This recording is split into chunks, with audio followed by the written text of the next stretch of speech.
Hola, buenos días, ¿me escuchan bien?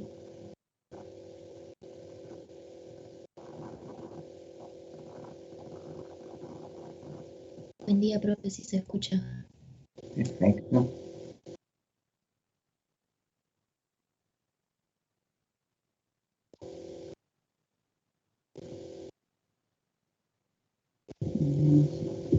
Vamos a empezar, si alguien me quiere acompañar, porque no encuentro cuánto.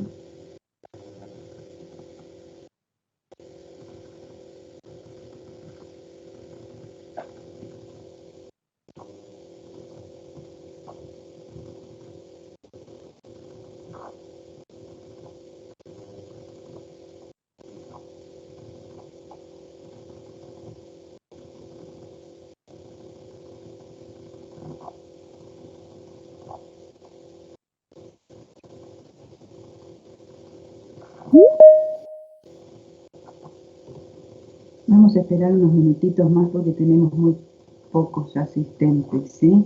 Para no repetirnos.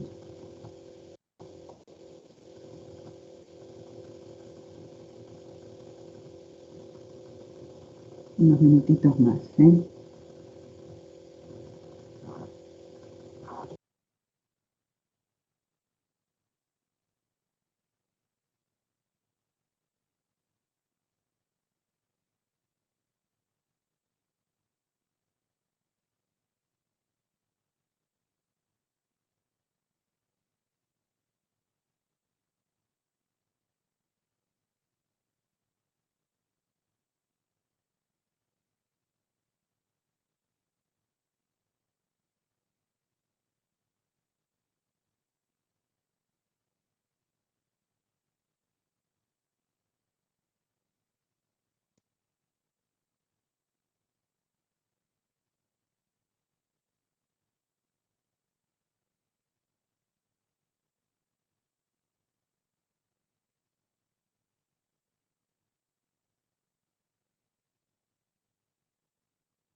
Bueno, buen día. Si alguien más me quiere acompañar, que prenda la cámara. Recuerden dos cositas. Gracias, gracias. Para el examen, que es el martes que viene, tienen que tener cámara todos, ¿eh?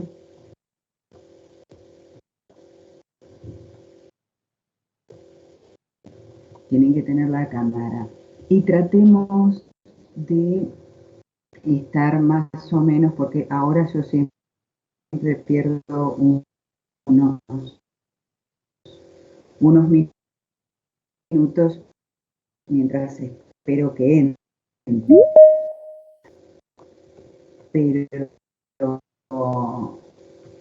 tratemos de estar cómo tonar, cómo tienen que hacer, no tengo que repetirla, se van entrando de a poco, ¿sí? Porque eso los perjudica. Bien. ¿Alguna pregunta o duda? ¿Me escuchan bien, no? ¿Sí? Sí, profe, te escuchamos bien. Vale. Muy bien. Bueno, nosotros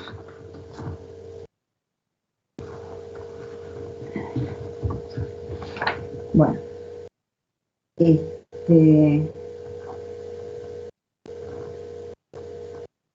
nosotros habíamos llegado a cuando Perón es electo presidente democráticamente, legítimamente, es decir, no hay ninguna duda que ha sido elegido por la mayoría democráticamente, y señalamos, y en ese sentido sería una de las características de los populismos de la época que estamos hablando, que son democráticos, pero una vez en el gobierno tienen rasgos antiinstitucionales y algunos rasgos autoritarios. Por ejemplo, ¿qué habíamos señalado como antiinstitucional?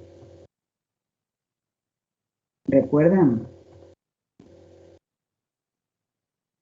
De que el peronismo se iba a encargar de hacer subordinar a los otros dos poderes, a sus órdenes. Que el poder ejecutivo termina subordinando de alguna manera a los otros dos poderes, ¿sí? Digamos, hablamos de una subordinación. Si los dominara completamente, bueno, ya sería una dictadura. Ahí tenemos un verticalismo en el Poder Legislativo y un recambio en la Corte Suprema que hace que los jueces que lleguen al alto tribunal sean jueces peronistas, ¿no? Bueno,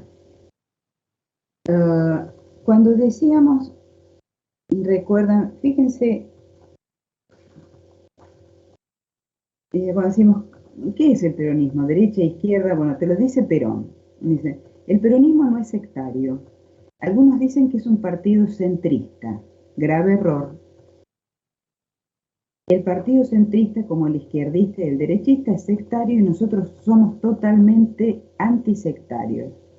Para nosotros no hay nada de cierto, ni nada que se pueda negar previo a una aprobación que nosotros hacemos y el método que aplicamos. Nuestra tercera posición no es una posición centrista, es una colocación ideológica que está en el centro, a la izquierda o a la derecha según los hechos. Obedecemos a los hechos. Bueno, esto es pragmatismo puro, ¿no? No estamos ni a la derecha ni a la izquierda, salvo cuando tenemos que estar a la izquierda, salvo cuando tenemos que estar a la derecha. Bueno, y después el mismo Perón, lo dice incluso antes, en la Bolsa de Comercio en el 44, todavía no era presidente. Dice, señores capitalistas, no se asusten de mi sindicalismo. Mejor que ahora estará seguro el capitalismo, ya que yo también lo soy, porque tengo estancia en ella operario. Lo que quiero es organizar estatalmente a los trabajadores para que el Estado los dirija y les marque los rumbos.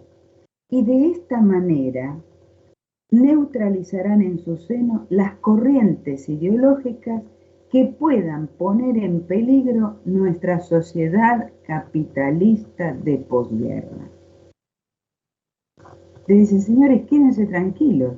Yo lo que quiero es evitar una revolución. Yo quiero acentuar el capitalismo. Yo soy capitalista. Dice, que era lo que decíamos, los populismos son reformistas, no capitalistas. Pero, dice, para lograr estos agentes de la provocación, se refiere a las corrientes ideológicas, pero para lograr esto, dice, este remedio es suprimir las causas de la agitación social. La agitación, que es la injusticia social. Y ahí está marcando de qué manera él va a evitar esa revolución.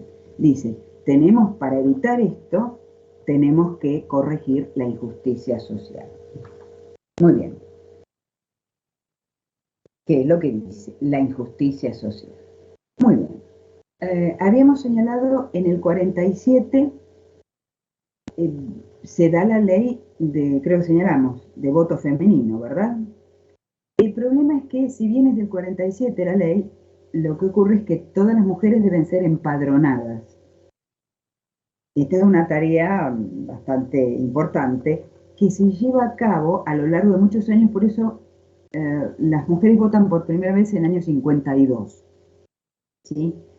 Y si bien es una prédica, creo que lo habíamos señalado, una lucha de las mujeres desde hace mucho tiempo, sobre todo mujeres como Victoria Ocampo o la propia Alicia Moro de Justo, en realidad es el peronismo que lo da como ley, ¿no? Es decir, o sea, capitaliza esa ley como propia y es porque en definitiva es la que la sanciona. Bien, si hablando del nacionalismo, ¿qué es lo que va a hacer? Va a nacionalizar, estatizar, ¿sí? Los servicios públicos. La luz, el agua, los ferrocarriles. Los ferrocarriles teniendo en cuenta que se van a utilizar ¿qué? Para pagar esos ferrocarriles. Que hay que modernizarlos, ¿no? Ya lleva mucho tiempo rodando. ¿Qué van a utilizar? Se paga con la misión. No, ¿cómo vas a pagar? ¿Qué emisión? ¿De pesos argentinos? ¿Te vas a pagar a lo británico?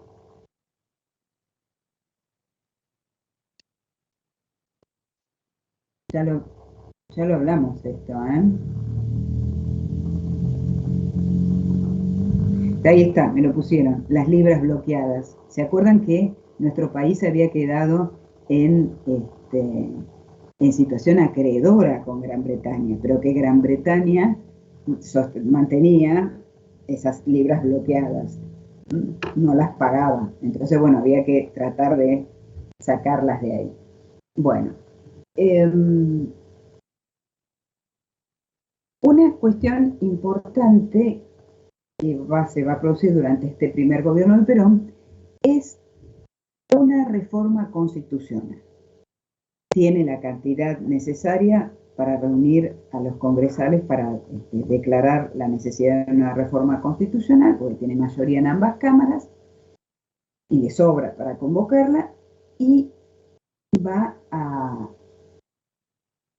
se va a hacer una nueva constitución, que es la Constitución de 1949. ¿Cuál sería el objetivo, podemos decir, en definitiva, el objetivo de reformar esa Constitución?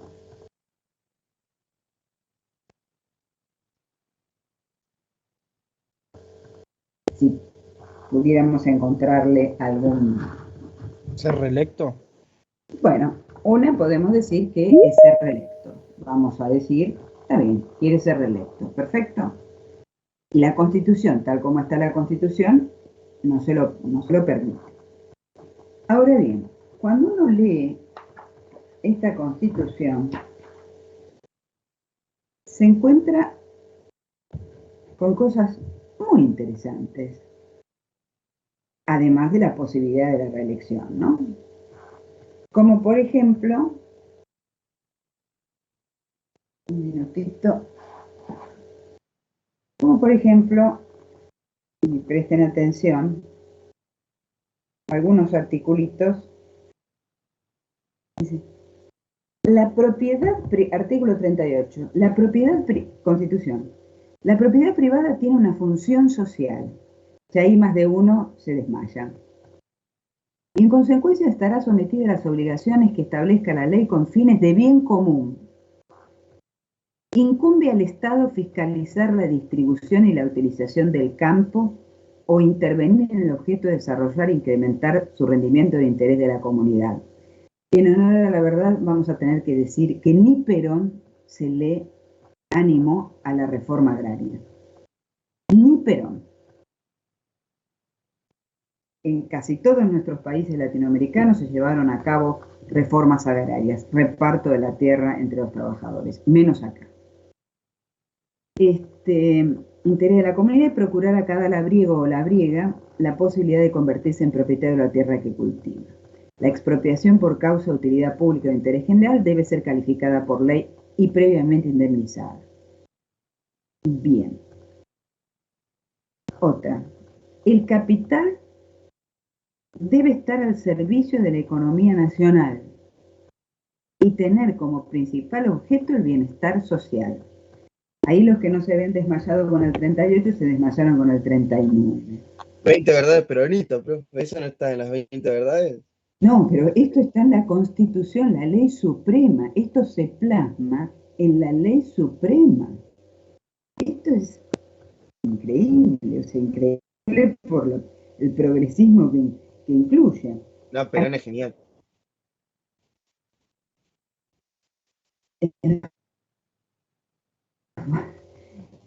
Artículo 40. La organización de la riqueza y sociedad tiene por fin el bienestar del pueblo, dentro de un orden económico conforme a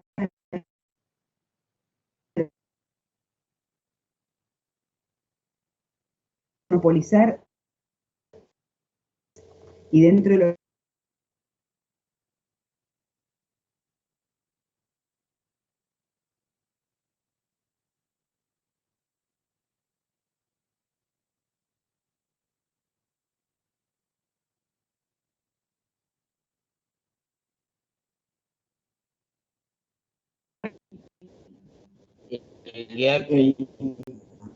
exactamente.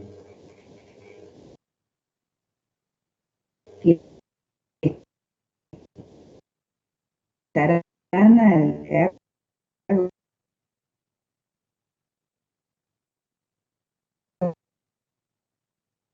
de que no es posible o encubierto dominar los mercados nacionales, eliminar la competencia o aumentar usurariamente el monopolismo de la monopolio. Los minerales, las caídas de agua, los yacimientos de petróleo, carbón y gas y las demás fuentes naturales de energía, con excepción de los vegetales, son propiedad imprescriptible e inalienable de la nación. No pueden venderse, no pueden enajenarse. Los públicos pertenecen originariamente al Estado. Se establece la patria potestad compartida. Hasta ese momento la patria potestad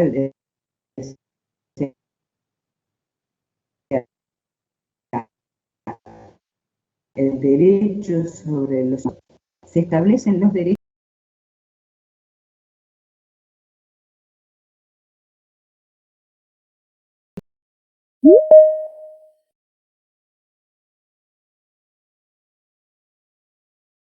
derecho a la capacitación, derecho a condiciones dignas de trabajo, derecho a la preservación de la salud, derecho al bienestar, derecho a la seguridad social, derecho a la protección de su familia, derecho al mejoramiento económico, derecho a la defensa de los intereses profesionales,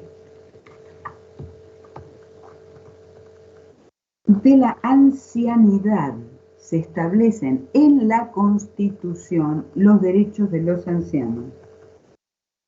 Los ancianos tienen derecho a la asistencia, derecho a la vivienda, derecho a la alimentación, y después te explica cada uno, ¿no? Derecho al vestido, derecho al cuidado de la salud física, derecho al cuidado de la salud moral, derecho al esparcimiento, derecho al trabajo, derecho a la tranquilidad, derecho al respeto de la familia, y aquí está. El Estado protege el matrimonio, garantiza la igualdad jurídica de los cónyuges y la patria potestad. La igualdad jurídica de los cónyuges, hombre y mujer, tienen igualdad de condiciones. La atención de la madre y el niño gozarán. O sea, estas y otras tantas cuestiones están presentes en la Constitución del 49. Es una constitución realmente muy progresista, incluso para la época. Más allá que uno puede decir, bueno, el objetivo de Perón era cambiar la constitución para poder ser reelecto, pero fíjate qué pedazo de constitución se mandaron. ¿O ustedes creen que esta constitución se le hicieron sin la anuencia de Perón?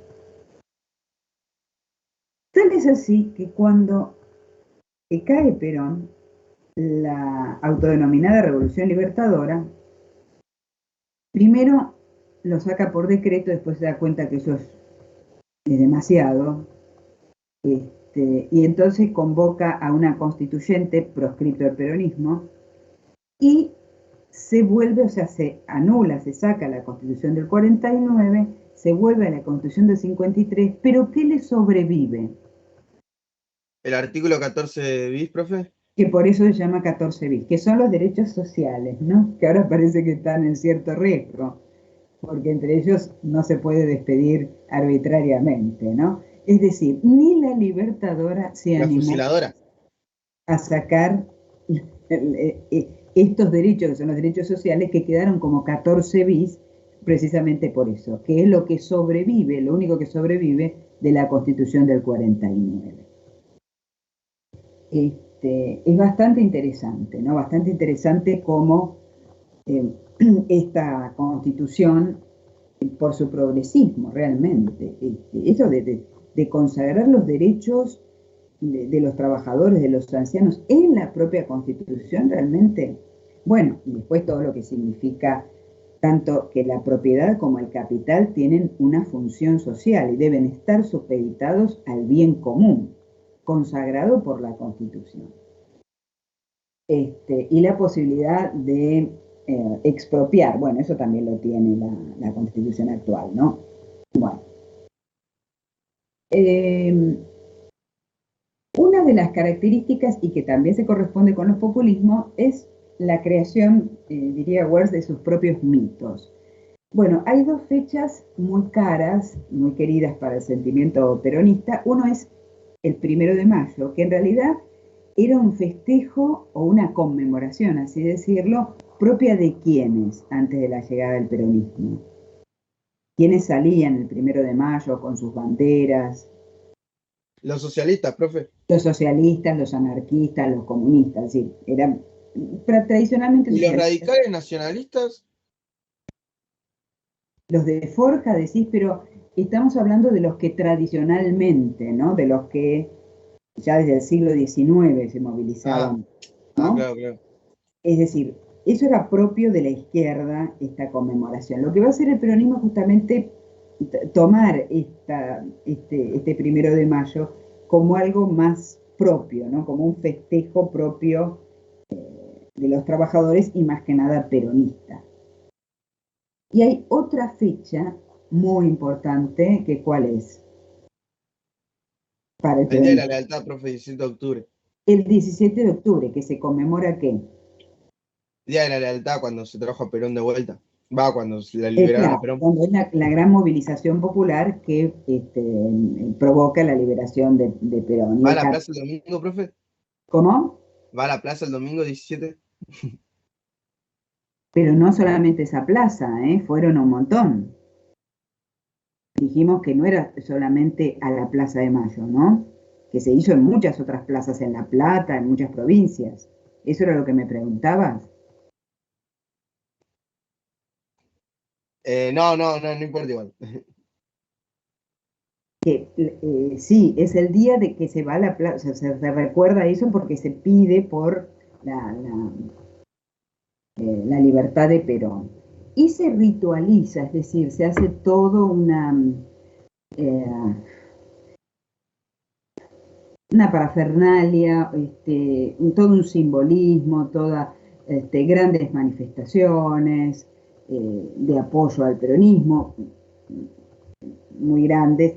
Varios van a tratar de capitalizar el 17 de octubre, entre ellas la propia Eva. Lo cierto es que hay una gran participación de sindicalistas y sobre todo de trabajadores, ¿no? Sobre todo de trabajadores. Pero estos son dos fechas muy, muy importantes que escenifican los propios mitos del peronismo. El 1 de mayo y el 17 de octubre. Y lo sigue siendo hasta el día de hoy, ¿no? Aunque no todos los años o no todas las épocas son lo mismo, pero bueno, sobre todo en épocas pasadas. Bueno, otra figura de importancia es la propia Eva. ¿Cuál es el papel que jugó? Porque cargo no jugó. Sí. Jefa espiritual de la nación, profe. Bueno, eso será cuando ya parta al otro mundo, ¿no? Pero mientras tanto, ¿cuál es el papel? Se dedicaba a lo social. Se dedicaba a lo social, efectivamente. Digamos, Eva nunca tuvo, ya estaba casada con él, era la primera dama. Eva nunca tuvo ningún cargo. De hecho, cuando se la propone como vicepresidencia para acompañarlo en la fórmula a Perón para la segunda presidencia, ya ella está muy enferma y ya no puede, a los pocos meses. ¿Vendría a suplantar la sociedad de beneficencia o no? Bueno, porque lo que va a hacer, sí, y también a la función de caridad de la Iglesia Católica, ¿no? Lo que se va a crear va a ser la Fundación Eva Perón. Es una fundación que va a tener, incluso en el presupuesto nacional, va a tener una partida que va a ser enviada a la fundación, y que se va a encargar de recibir cuanto pedido sea de quien sea, pero además de ocuparse a los sectores que están más bien marginados en la sociedad, sobre todo porque, piensen ustedes, todos los trabajadores tienen su sindicato, tienen trabajo, por lo tanto tienen sindicato, tienen obra social, pero hay sectores que quedaban fuera de esto, que serían los niños, los ancianos que no han llegado a jubilarse, por ejemplo,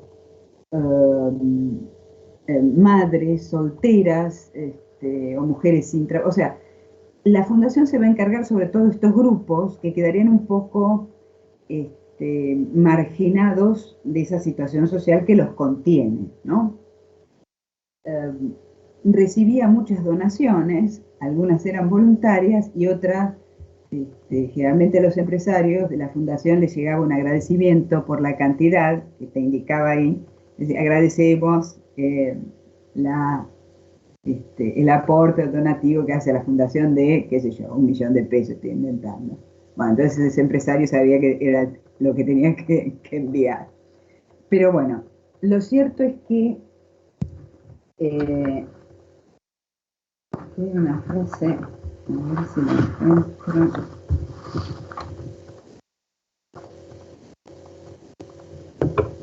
Evita, dice, no es filantropía ni es caridad, ni es limosna, ni es solidaridad social, ni es beneficencia, ni siquiera es ayuda social, es estrictamente justicia, refiriéndose al papel de la fundación. La limosna y la beneficencia son para mí la ostentación de riqueza y de poder para humillar a los humildes. Yo no hago otra cosa que devolver a los pobres lo que todos los demás le debemos, porque se los habíamos quitado injustamente. Bueno, en realidad lo que hay que lograr es eliminar de raíz la injusticia, ¿no? Es decir, el Estado también tendría que estar presente más allá de la fundación. Pero bueno, lo cierto es que este papel jugaba Eva, y fundamentalmente en los populismos, la necesidad de la presencia de la figura es muy importante, del líder. Perdón. estando ella en vida, lo que lograba, es decir, ella ocupaba ese lugar. Perón podía dedicarse a las tareas de gobierno y estar presente en, por ejemplo, los festejos tradicionales del 1 de mayo, el 17 de octubre, o algún, qué sé yo, o cuando, creo que en el 49 o 47, en Tucumán, dice, bueno, declaramos la independencia económica. Mientras tanto, es ella la que se encarga de ir a inaugurar hospitales, inaugurar escuelas. O sea, ese nexo lo, lo cubre fundamentalmente Eva, ¿no? Que le permite a Perón desligarse de esas cuestiones presenciales que ella cumple con mayor asiduidad. Lo cierto es que para completar esto, ella tiene como dos periodos dentro de la etapa, de su corta etapa. Un primer periodo, bueno, ya hace un viaje a Europa, después vuelve y después se la va a ver siempre con su trajecito sastre, su rodete y trabajando mucho en esa fundación. Después de su muerte, bueno, se eleva prácticamente a la categoría de mito. Provoca mucho, bueno, uno cuando ve, esto a veces me costaba entenderlo cuando lo leía, pero bueno, ahora no cuesta tanto entenderlo. Que pudiera provocar tantos odios y tantos amores. Como todo mito, la figura de ella era, por un lado, amada por los humildes y no tan humildes, ¿no? Y odiada profundamente por sus enemigos, al punto tal de llegar a pintar en la propia casa, creo que en el Palacio en Sue, que después tiraron abajo. Viva el cáncer cuando ella estaba enferma, ¿no? El sábado comentaba, profe, Lorenzo Pepe en una entrevista con Silvestre, que cuando habían, bueno, derrocado a Perón, todos los que pasaban por la casa de Eva y Perón les dejaban flores.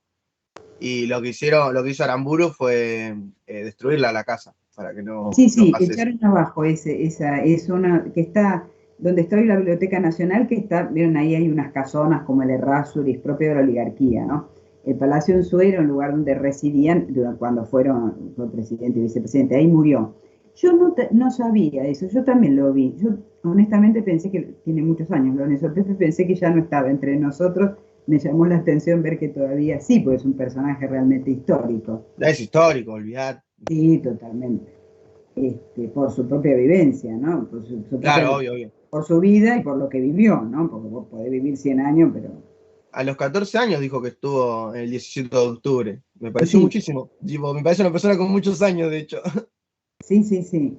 Y bastante lúcida, no bastante, lúcida, sabe muy bien lo que... Claro, porque uno de los 90 puede pasarle como Dualde y ser un toque extraño, pero no, el señor es bastante lúcido, ¿verdad? Sí, porque vos pensás que Dualde no sabe lo que dice. No sé, no quiero entrar en detalle. No te confundas, ¿eh? No te confundas. Y sí, pero eso que vos decís, la verdad es la primera vez que yo lo escucho, que en ese lugar, claro, yo después me puse a pensar que ahí fue donde murió Evita.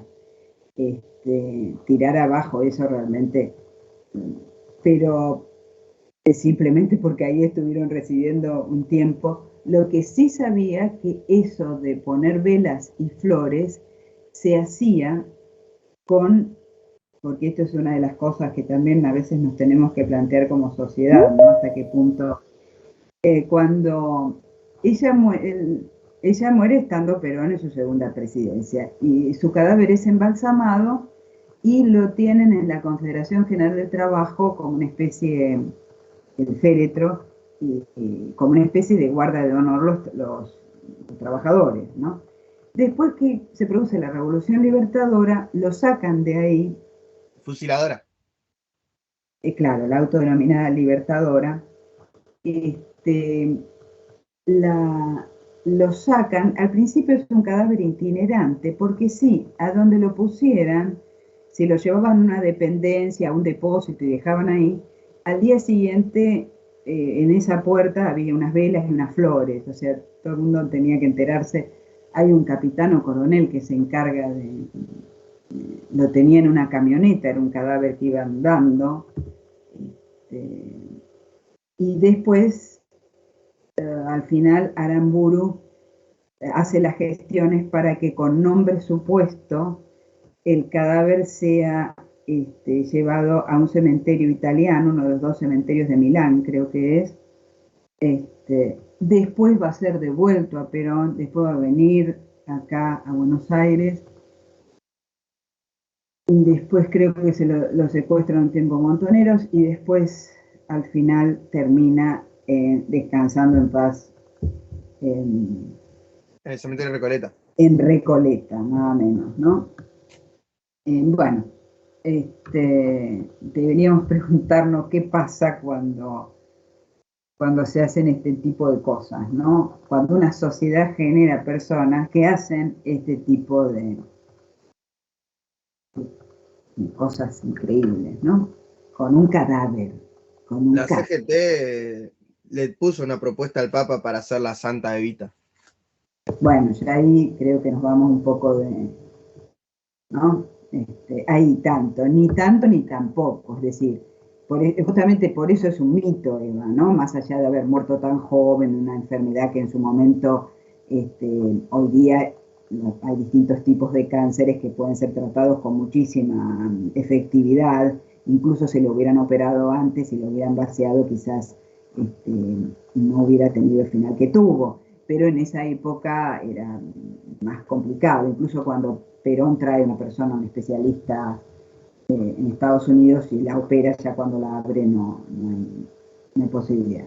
Bueno, pero te quiero decir, ni santa ni tan, o sea, santa para unos y una puta reventada para otros, ¿no? Es decir, ni tanto ni tampoco, ¿no? Ni era una que fue saltando de cama en cama hasta llegar a Perón para obtener, ni tampoco, es decir, un término medio. Pero esas visiones tan absolutas de un lado y del otro hacen a la figura del mito de Eva, por eso perdura, ¿no? Por eso perdura. Bien. En 1947 también se va a crear el Partido Justicialista, ¿no? El Partido Justicialista, porque recuerden que Perón no tenía partido propio, entonces se va a crear el Partido Justicialista.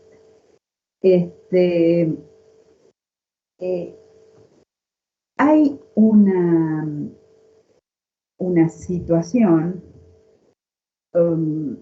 que esta función que tenía Eva con la Fundación Eva Perón, con toda la función social, de alguna manera está desplazando, por ejemplo, a la Iglesia Católica y está desplazando, creo que vos me lo mencionabas, Rodrigo, creo que decías, la sociedad de beneficencia. Claro, que eran tradicionalmente las señoras de la oligarquía, ¿no? Bueno, a partir de ahora eso lo va a cumplir fundamentalmente la Fundación Eva Perón. Lo que sí se observa, y esto, ojo, que esto es importante, si yo les pido en el examen, cuando les pide que defina algo desde el punto de vista político, desde el punto de vista económico, por ejemplo, el Estado, por ejemplo, este Estado, el Estado peronista, ¿cómo lo calificarían desde el punto de vista político y desde el punto de vista económico? Económico intervencionista, ¿no? Profe, ¿no sería un Estado planificador? Intervencionista, interviene en la economía, perfecto. O sea, todo lo contrario, por ejemplo, al Estado liberal del modelo agroexportador, desde el punto de vista económico. Y desde el punto de vista político, ¿cómo? Y nada, un Estado que puja constantemente por obtener beneficios sociales para las clases trabajadoras, busca a su vez repartir la justicia social. Bueno, pero ahí sería social, ¿no? O sea, ¿armonizador, profe? Una función social que, por ejemplo, el Estado del modelo exportador no tenía, muy bien. tiene una función social que ahora nos vamos a dedicar un poquito a eso. Profe, Pero armonizador. Político. ¿Cómo? Un estado de bienestar, ¿no? Sería una democracia y un estado de bienestar. No están calificando políticamente, no están utilizando términos políticamente, no. Una democracia. ¿Cómo? Democracia legítima. Es un estado democrático, primero, es un estado democrático. Y legítimo porque no había fraude como antes. Exactamente, cosa que, por ejemplo, por eso era oligárquico el estado del modelo agroexportador, ¿no? Es democrático. ¿Sí? Podés decir, con ciertos rasgos autoritarios, perfecto, ¿sí? Si querés. Profe, ¿le puedo hacer una pregunta? Sí. El Estado, en sentidos económicos, pero ¿no sería algo más planificador que intervencionista? No te confundas porque hay dos planes quinquenales. Vos podés, claro, mi punto de vista es por los planes podés asemejar o igualar esta actividad económica del peronismo con el Estado soviético, por ejemplo.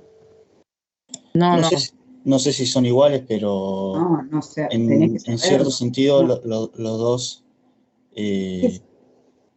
limitan ciertas cosas. Yo puedo decir que soy la reina de Inglaterra. No.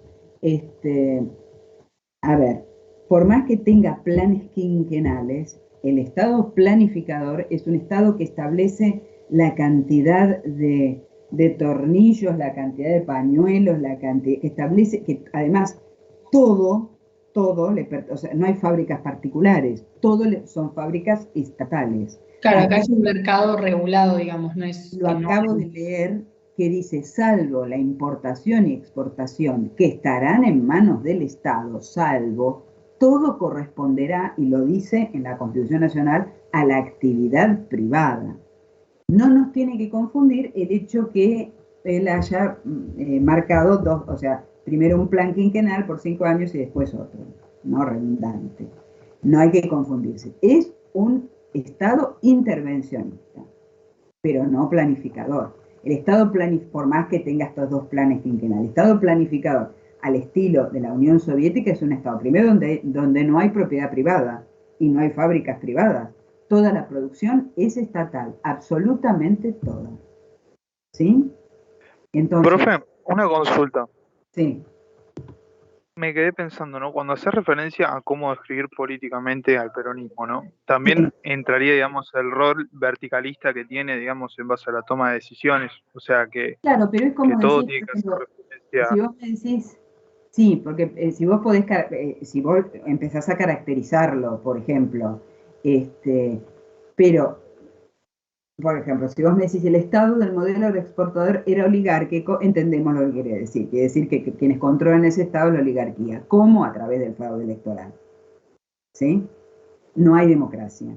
E incluso, también podés decir, cuando durante el modelo agroexportador tenés la vigencia de la ley Sáenz Peña y se elige al radicalismo, también dijimos que el grado de autonomía, que la capacidad de acción de ese Estado se veía muy reducida porque el poder seguía estando básicamente en manos de quienes tienen el poder económico, ¿no? Los sectores dominantes nunca perdieron el Senado y controlaban la Corte Suprema. ¿Sí? ¿Qué fue lo que tuvo el radicalismo? Mayoría en diputados, nunca en senadores y el Poder Ejecutivo. Entonces, cuando decimos política, o sea, cuando se le dice político, piensen si es liberal, por ejemplo, o no.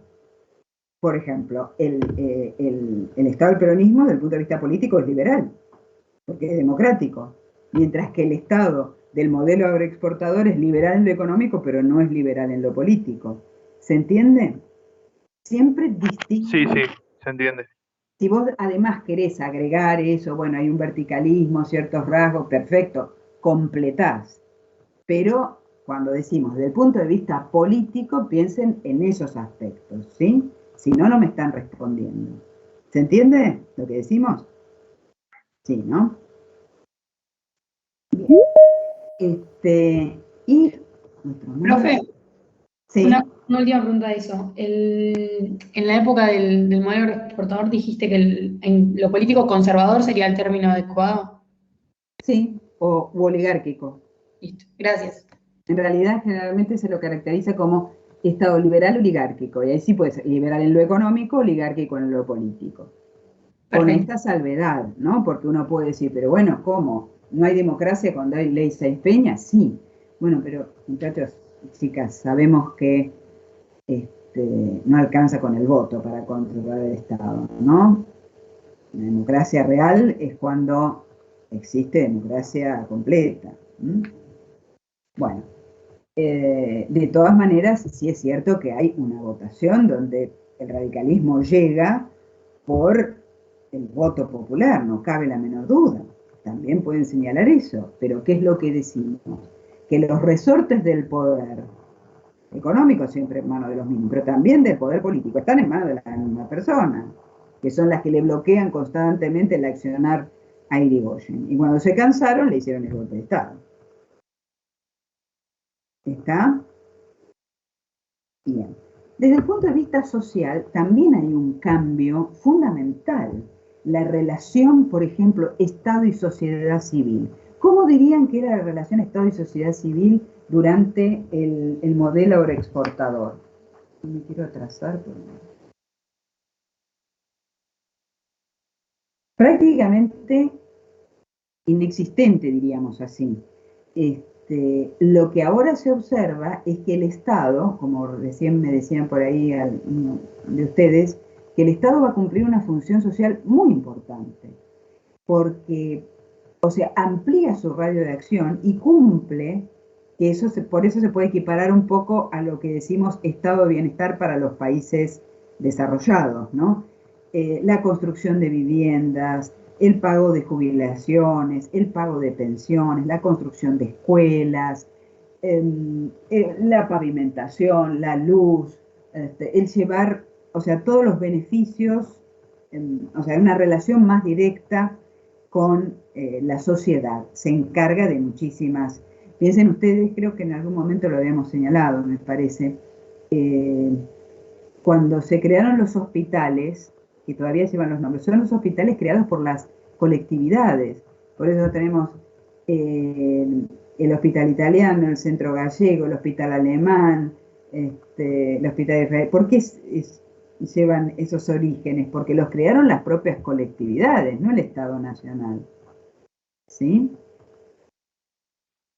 Ahora el Estado Nacional es el que crea, incluso se creó la escuela de enfermería para el Estado Nacional, lo hizo para generar las enfermeras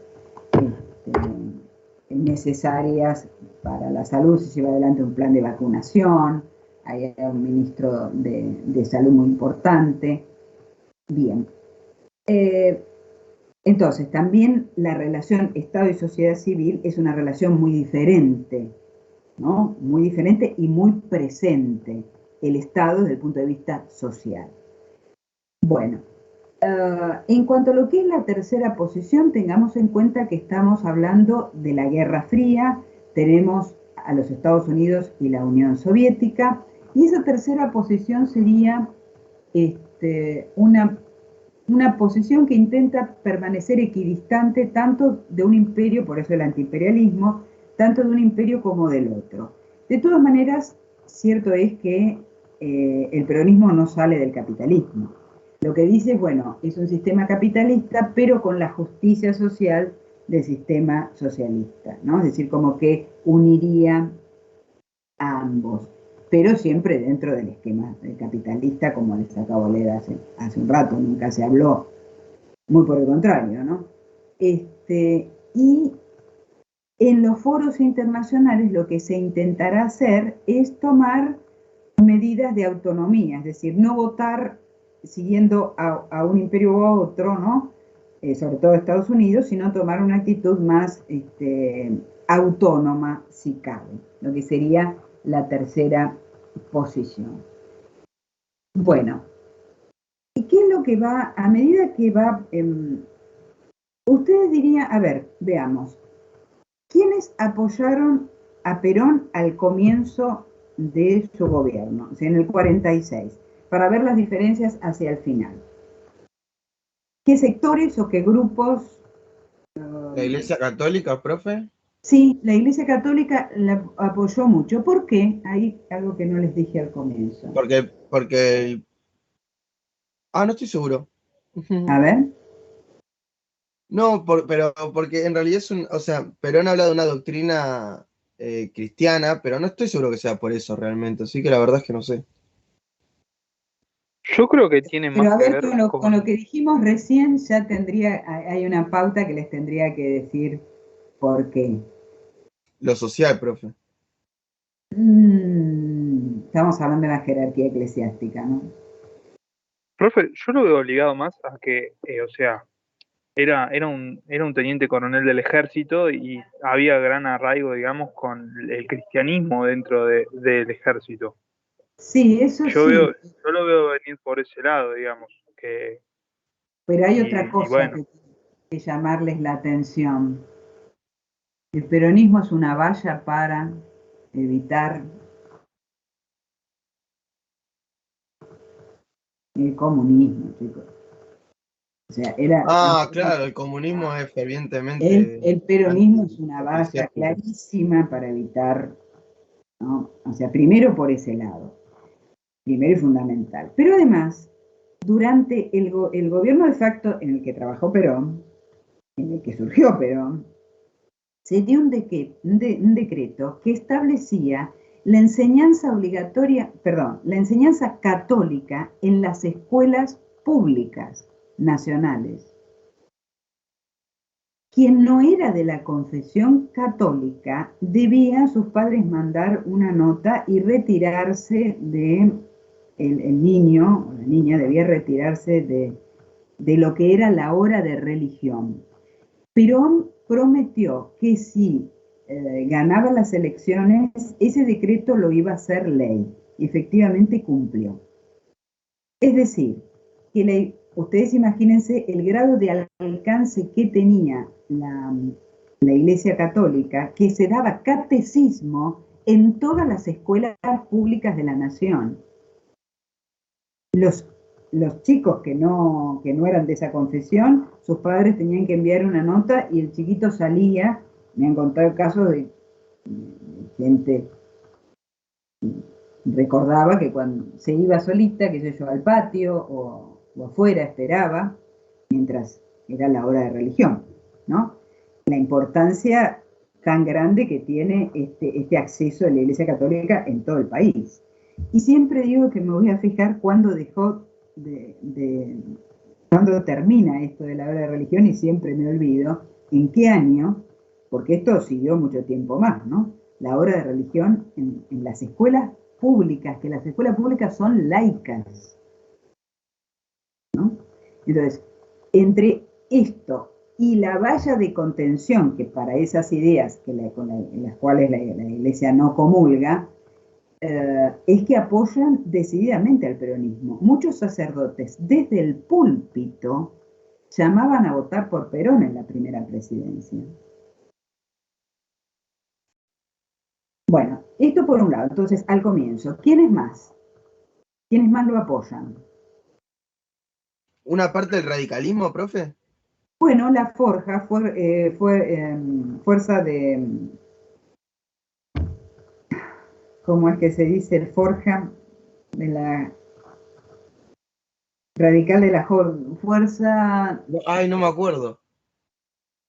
Radical de la Joven Argentina. No me acuerdo.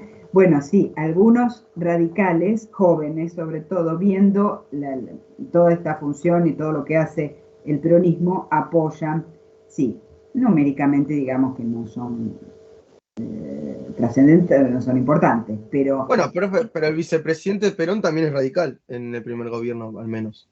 No sé qué tan joven sería. Es el mismo. Sí, sí. Y como a ver qué más, ¿quiénes más? Bueno, ¿por qué ganan las elecciones, chicos? Los trabajadores, profe. Los trabajadores. Los trabajadores urbanos sí, o sea, los obreros sí, parte de la clase media, no toda, Si hablamos, los nacionalistas, no se olviden que él habla de un profundo sentimiento nacionalista, lo lleva a la práctica con las nacionalizaciones.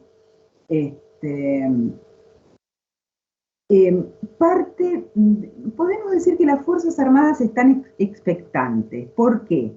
Si bien no les gusta esa idea del reformismo antirrevolucionario, no porque sea antirrevolucionario, sino porque es reformismo, digamos, para los militares esto es llegar, no entrar por la ventana, sino entrar por la puerta. Es decir, uno de ellos entra en la Casa Rosada como debe ser, electo por la voluntad popular. Además, se habían creado antes fabricaciones militares y también recibían una cantidad bastante importante de presupuesto, que después Perón intentará de alguna manera manejar. Así que podemos decir que más allá de que no les guste, los militares de alguna manera en bloque están a la expectativa, diríamos. No les disgusta que uno de ellos, en definitiva, esté ahora a cargo del Ejecutivo. Están en contra absolutamente, eso es coherencia. Los conservadores, los grandes propietarios exportadores, esos están en contra y siempre lo estuvieron, lo estarán. El radicalismo, el socialismo, el comunismo, bueno, ya son sectores más reducidos, ¿no? Bueno, esto va a cambiar, después vamos a ver cómo, vamos a ver qué se altera de esto que podemos señalar como apoyo al comienzo de su mandato y quienes están en contra. Bien, llevando adelante, lo que fundamentalmente impulsa el peronismo es la industria liviana, ¿verdad? Ya lo habíamos señalado otra vez. Esa industria liviana genera muchos puestos de trabajo y la redistribución genera un mercado interno suficiente para donde dirigir esta producción. Pero ¿cuáles son las limitaciones estructurales que tiene este desarrollo industrial? No tener la fabricación de maquinarias para poder fabricar. La falta de bienes de capital. Pesada. Bien, o sea, la tecnología necesaria, bien, eso sería un problema, una debilidad. Inversiones también. Las inversiones, ahora vamos a ver, porque hay un cambio para el segundo plan quinquenal, ¿no? Pero en este momento estamos hablando de, la inversión es inversión nacional, ¿eh? No hay inversión extranjera. Después en el segundo plan quinquenal se va a abrir a la inversión extranjera. Porque, ¿qué pasa? Si bien hay reservas de divisas, ¿producto de qué cuando asume Perón? De la venta de materia prima por la finalización de la Segunda Guerra Mundial. Eso sería, siempre vendió materia prima, pero digamos, ¿por qué hay reservas? Aumento de... No, por el parate que hubo durante toda la Segunda Guerra Mundial, por la disminución de importación. Generó que la Argentina no gaste, digamos, que no puede importar. Sí, no ha gastado. No ha gastado, fundamentalmente no gastó. Porque además gran parte de lo que vende es a crédito, esa Gran Bretaña, que después le bloquea las libras. Pero la cuestión es que coyunturalmente nuestro país tiene un capital, unas reservas, producto que no ha gastado. Y no ha gastado porque estando tantos años en guerra los países centrales no ha tenido oportunidad de gastar. Pero llevando adelante este proyecto de industrialización, eso se va gastando, porque además hay que comprar los insumos y los bienes de capital para llevar adelante esta industrialización. Y esto hay que pagarlo en divisas. Entonces, esto es una debilidad. Una debilidad porque, bueno, vos de qué, una vez que las divisas se van agotando, ¿de qué dependés? Y ahí sí, es del Estado, ¿no? ¿De qué dependés? ¿Cómo obtenés divisas genuinas? Exportando. Exportando, que además el Estado tiene el monopolio de la exportación. Pero recuerden que nuestro país no establece el precio internacional de las materias primas. Eso está dado, ¿no? Cuando hace diferencia, cuando no, no. Que eso es lo que caracteriza también a un país dependiente, la incapacidad de generar capital en forma autónoma de acuerdo a las necesidades. cuanto más desarrollo industrial hay, más necesidad de insumos y tecnología se necesita, ¿no? Podríamos decir, bueno, ¿qué pasó? ¿Por qué no se encaró decididamente la industria pesada? Que comienza tibiamente, pero bueno, será después, en la segunda fase, ¿no?, de la industrialización. No generaba tanto trabajo, necesitaba más tecnología, ¿sí? Y después, ¿qué otra limitación pueden señalar ustedes al proceso industrializador?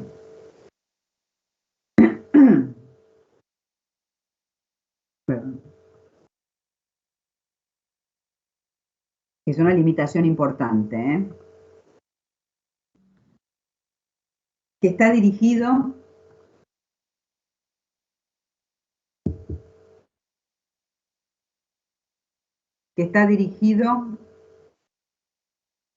o dirigida esa industrialización hacia... Hacia la exportación, pero solamente... No, la industrialización no se exporta. No, me refiero a que está dirigido solamente a un sector del país, me parece, no lo amplía nacionalmente. No, sí. ¿A nivel nacional? Claro, es al mercado interno, nacional. No, me refiero que, no es que el producto donde lo coloca, sino me refiero a industrializar diferentes zonas del país. No, eso no importa. La locación fundamentalmente va a estar en Gran Buenos Aires, Rosario. Friadera local. No importa, pero es producción nacional y es para todo el país. Sí. Las heladeras que se hacen... No me refería a colocar el producto, sino me refería a justamente qué zonas estaban industrializándose. No sé, me pregunto que si hubiera sido a nivel nacional, quizás que hubiera sido otro cuento también, no sé, me parece, qué sé yo. Es difícil pensar, las fábricas están ubicadas en donde hay mayor concentración de gente. Sí. De hecho, recordar que sigue viniendo la gente del campo a la ciudad. Sí. No importa dónde esté la fábrica, pone en el Gran Buenos Aires, produce las heladeras, pero las produce para todo el país. La produce para todo el país. Pero el mercado interno es un mercado finito, es un mercado chico. Claro. Alcanza a todos. Y además tengan en cuenta que es producción fordista, ¿no? Es producción a gran escala y una producción que hoy no sabemos lo que es eso, ¿no? No sé si alguna vez alguno de nosotros, yo por ejemplo, ni siquiera, sí creo en lavarropas de mi abuela. En esa época los productos te duraban toda la vida, salvo que le prendas a martillazos o le prendas fuego. Pero en aquella época se hacían las cosas para durar para siempre, ¿no? Sí, yo tengo la SIAM de toda la vida. En la casa de mi mamá. ¿Viste? Esas cosas, qué lindo sería. Bueno, ahora tenés la obsolescencia programada, entonces por más que lo cuides como un bebé recién nacido, todo lo que compras se agota enseguida, ¿no? Así lo volvés a comprar. Pero entonces vos tenés una limitación, que es, vos tenés una redistribución, tenés empleo. Que es finito el mercado al cual vos estás vendiendo. Claro, es un mercado que no se expande más allá, una vez que vos cubriste, o sea, ¿qué tiene este proceso de industrialización? Primero, un gran crecimiento. Después se estanca, ¿no? Se ameseta y después empieza a bajar. Porque una vez que vos cubrís a todos aquellos que pueden comprar las heladeras, las licuadoras, las planchas, las cocinas, después eran los televisores, todo, después, naturalmente, empieza, justamente por estas características que decía, empieza a reducirse la cantidad de compradores. Entonces, ¿quiénes van a comprar? Aquellos que los pierden por alguna posibilidad, las nuevas parejas que se casan o quien se va a vivir solo, entonces necesita ese electrodoméstico. Pero si no, esto empieza a decaer, ¿no? Y entonces es cuando hay que pasar a la segunda fase de la industrialización, que es una industrialización pesada. Perfecto, entonces esta limitación que estás describiendo es la limitación de dirigirse solamente al mercado interno. La industrialización, sí.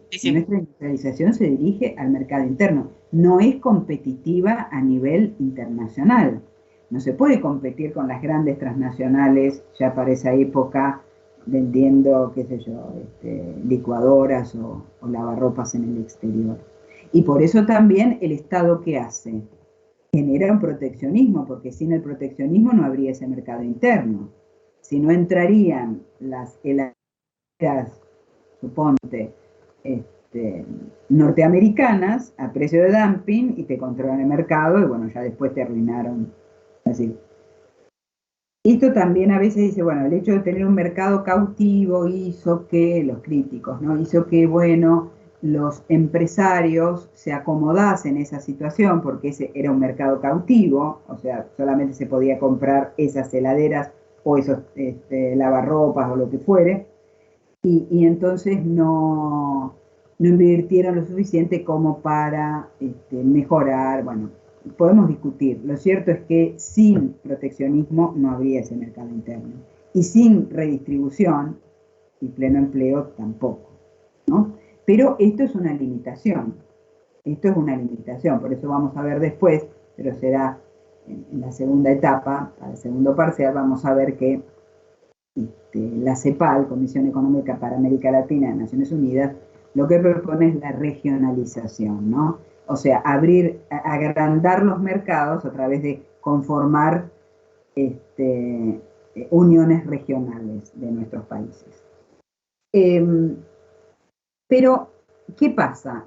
Hacia finales de la década del 49-50 vamos a tener una crisis derivada de van a bajar los precios internacionales de las materias primas. Se ha gastado, el Estado, recuerden que dijimos, el Estado también contribuye a través de créditos blandos, a través de créditos sin pagar interés durante los primeros años, o los exime de impuestos a industrias en determinados lugares durante tantos años. Es decir, también esto significa una erogación, ¿no? Esto sumado a que el plan Marshall, recuerdan ustedes que fue el plan que Estados Unidos implementó para enfrentar más que nada a la Unión Soviética en el propio continente europeo, dándole los créditos a los países europeos occidentales. Nuestros países no entraron en el plan Marshall, no entraron en el plan Marshall. Y esto, bueno, ¿qué tenemos? Empieza un lento agotamiento de la primera fase de industrialización. Si a esto le sumás que en los años 50, 51 hay una serie de malas cosechas, lo que significó también reducir la cantidad para la exportación, junto con el deterioro en los precios internacionales, llevó a que hubiera una situación que ustedes después van a ver se van a hacer unos planes de estabilización y demás. Lo que pasa es que estas limitaciones son propias de un país como el nuestro, que lleva adelante un proceso de industrialización con sus más y con sus menos, con sus logros, que fueron muchos, pero también con las limitaciones que estamos señalando. Por eso es que en el segundo plan quinquenal va a haber dos elementos importantes que van a ser, uno que hace referencia concreta al sector agrario, para tratar de aumentar la productividad del sector agrario. Y la segunda es que se abre a los capitales extranjeros, la posibilidad de hacer con una empresa norteamericana petrolera un acuerdo para inversión petrolera. Y ese es un cambio muy concreto para este segundo plan quinquenal. Lo que pasa es que los signos de agotamiento están presentes, ¿no? Se necesita algo que le falta. ¿Qué necesita nuestro país? Necesita capital y necesita tecnología, que son dos cosas sin las cuales es muy difícil seguir adelante con la industrialización, por más que se continúe, por más que se continúe. ¿Se entiende lo que estamos diciendo? ¿Sí? Bien. ¿Esto fue una crisis industrial que hubo en los 50, más o menos? Para ubicarnos. Hay un viraje en los 50, porque la situación ya en los 50 vos tenés, por más que después hay una recomposición importante, Lo que ocurre es que hay que pasar a una segunda fase de industrialización y eso será después, se va a ver con el desarrollismo fundamentalmente, sobre todo en los 60, aquí estamos en los 50. Lo que tenés es que esa primera fase de industrialización está mostrando signos de agotamiento por todas estas cosas que estamos señalando, ¿sí? Hay que pasar a una fase, a otra fase, a la segunda fase de industrialización, donde fundamentalmente hay que hacer hincapié en la industria pesada, la industrias madres, ¿no? Lo que es la química, la petroquímica, la petrolera, la siderurgia, hay que hacer. Y para eso a nuestro país le falta la tecnología y le falta el capital. O sea, eso es un problema, ¿sí? Se está evidenciando estas limitaciones que tiene la fase de industrialización tal y como la había planteado el peronismo.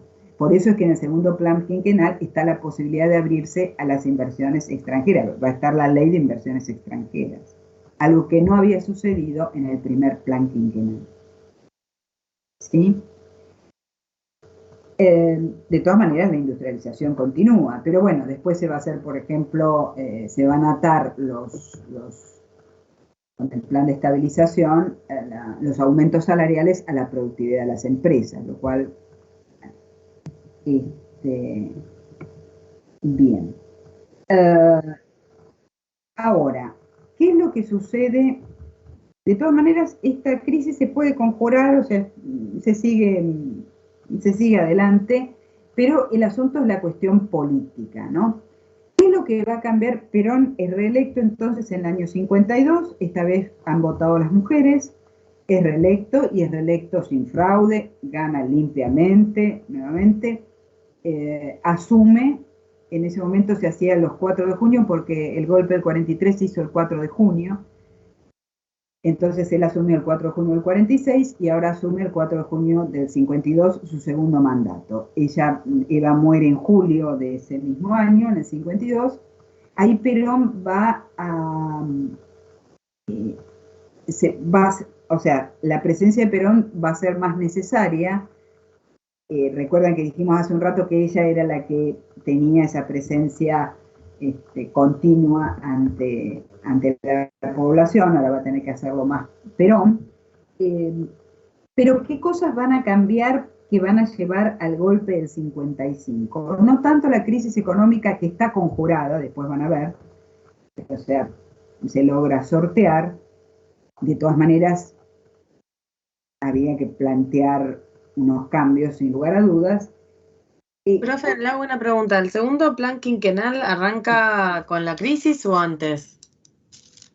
En el 51, el 52. O sea, arranca con la crisis. Sí, sí.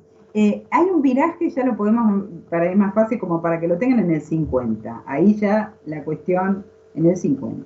¿Sí? Todavía no ha completado Perón su primer gobierno, ¿no? Que son 6 años, recuerden. Son 6 años hasta el 52 y después la Constitución le ha permitido la reelección. Pero no termina de completar su periodo porque se produce el golpe del 55. ¿Qué cosas han cambiado en el 55? A ver, ¿qué fichas se han movido? De las que dijimos hace un rato que acompañaban y ahora se van a poner en contra. Y otras que son fielmente a favor, fielmente en contra. ¿Qué ha cambiado? Básicamente los militares ya no están expectantes, sino que no quieren un gran sector.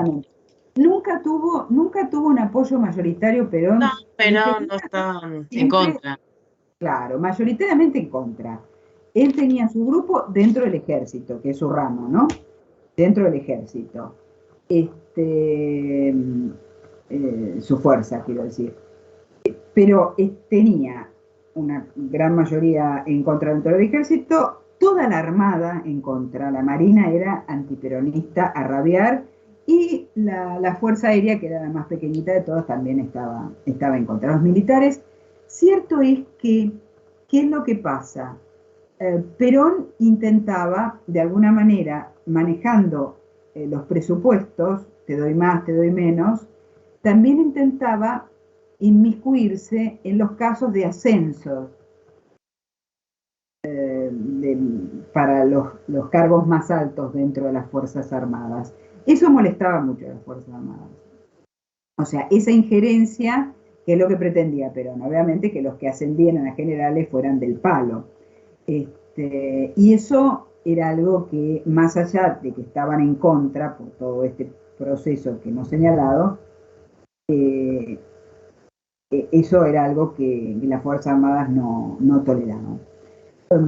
Tengamos en cuenta que los generales, o sea, aquellos que ocupan los cargos en el escalafón más alto dentro de las Fuerzas Armadas, son conservadores, son miembros de la oligarquía, lo han sido siempre, ¿no? Entonces, tradicionalmente, toda esta política de industrialización no liberal no casa con ellos, no va. Entonces tenemos a esto. Bien, ¿quiénes más? Bueno, en contra de los conservadores siempre, ¿no? La oligarquía, los dueños de tierra, eso sí. ¿Quiénes más? El apoyo... La iglesia se le quitó el apoyo, pero no me acuerdo, no sé por qué. La iglesia, bueno, este es un gran cambio, ¿no? Un gran cambio. La iglesia va a... Y acá Page, uno de los biógrafos más importantes o más lúcidos que tiene, que ha escrito sobre Perón, él dice que que no se entiende bien, quizás se crea un enemigo, que fue un error político enfrentarse a la Iglesia Católica. En el 54, si la memoria no me traiciona, se crea el Partido Demócrata Cristiano, que tiene el aval de la Iglesia Católica. Eso molestó bastante a Perón.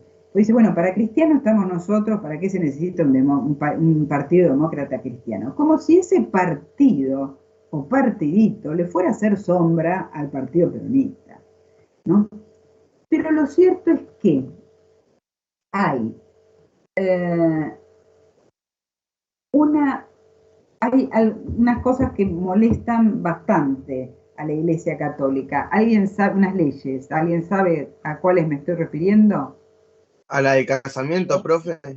A la ley de divorcio. Claro. Que va a tener vigencia hasta que venga Alfonsín en el 85 y se establezca la ley de divorcio. Va a haber durante 2 años una ley de divorcio. Se va a despenalizar la prostitución. Derechos también a los hijos bastardos, profe, ¿no? Eso no llega a tratarse. Eso se presenta como un proyecto de ley para equiparar a los hijos legítimos y los hijos ilegítimos. Lo que hubiera significado el acceso a la herencia a los hijos ilegítimos. Esto provoca mucha molestia en la Iglesia y después, en algún momento, cosa que no sucedió, fíjense, algo que no hemos señalado y deberíamos haberlo hecho, o debería haberlo hecho yo, pese al progresismo tan marcado de la Constitución del 49, Perón no separa a la Iglesia del Estado. Pero, profe, porque Perón era ultracatólico también. Eso yo. No sé qué quiere decir con ultracatólico. Que era, o sea, no como algo malo ni como algo bueno, simplemente que era católico. O sea, ¿por qué querría él separar a la Iglesia del Estado si es lo que él pensaba? Bueno, es lo que amenaza hacer. Dice, voy a convocar una constituyente para separar la Iglesia del Estado. Es lo que amenaza hacer en ese momento. Perón va a ser excomulgado, ¿eh? Después la Iglesia lo vuelve al redil, pero Perón es separado de la Iglesia, es excomulgado. De hecho, sí, cuando lo bombardean Plaza de Mayo estaban con los aviones que decían Cristo vence y esas cosas, ¿o no? Sí, bueno, pero la excomunión solo la puede hacer el Papa, ¿no? Es la pena más grande que tienen los católicos, que es separarlo directamente, ponerlo fuera de la Iglesia. Pero eso va a ser cuando la Iglesia, hay un enfrentamiento que va en escalada. Perón va a expulsar a unos sacerdotes y después va a recibir la excomunión. Pero fíjense, ni siquiera en ese momento se separa. ¿Qué significa? Eso no lo sabía, profe. ¿En qué año fue? Me da curiosidad, perdón, lo voy a anotar. ¿La excomunión? Sí. Me parece, creo que es del 55, ¿eh? Gracias, ahí lo anotadísimo. Sí.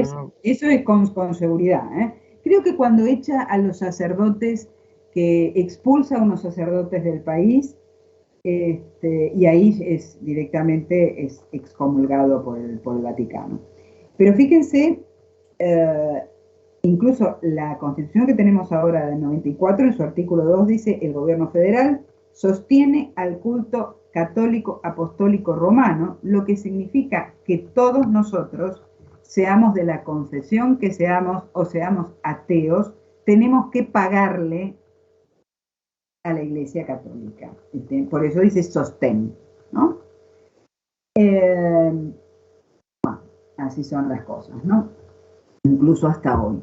Pero bueno, en ese momento comienza una escalada con la Iglesia Católica, y entonces la Iglesia Pero entonces cuando usted dice que una de las razones es que amenazaba con separar el Estado de la Iglesia, amenazaba con quitarle este sostén, entonces... Si vos separás a la Iglesia del Estado, significa que, claro, que no tenés que pagar a los capellanes más. Por eso. El Estado amenazaba con quitar, con financiar.